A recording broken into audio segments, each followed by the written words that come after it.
For quite a long time, actually in the second half of the 20th century, in city planning all over the world and also all over Hungary, there's been a strong focus on making the motor traffic, the cars, happy.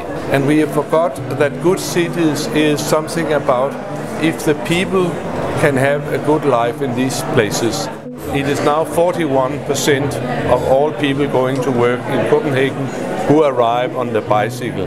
That means that we have a very lively and very friendly city, and that the noise level is lower, that the emission is not so high, and that people generally will have a more healthy situation.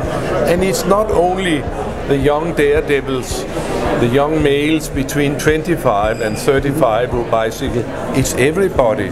From my granddaughter of 5 to myself of 78, we can bicycle because we have a good infrastructure with good bicycle lanes all over the city. Start to get information about the people in the cities, as you have always collected information about the traffic in the cities. In this way, you have information about what makes cars happy and what makes people happy, and then you can make a choice. If we invite more traffic by making more roads, we will have more traffic of cars. If we make more bicycle lanes, 20 or 10 years from now, we'll have much more bicycling here. If we make better conditions for public life and pedestrians, people will feel invited to walk more and to use the public spaces more.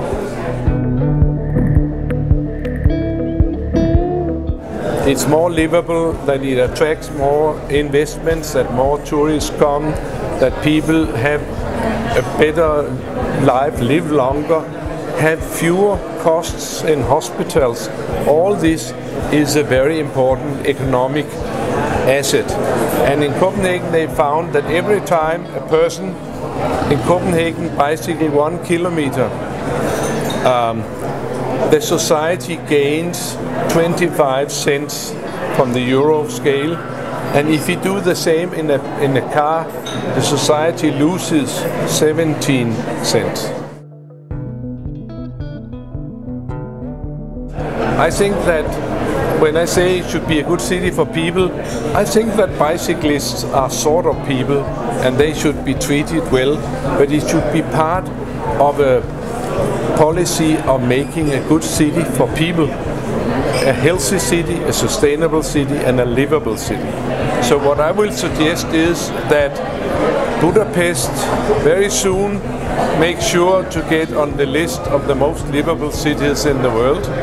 You can see there are 3 lists, and I cannot remember if Budapest is on any of them, at least not in the top of any of them.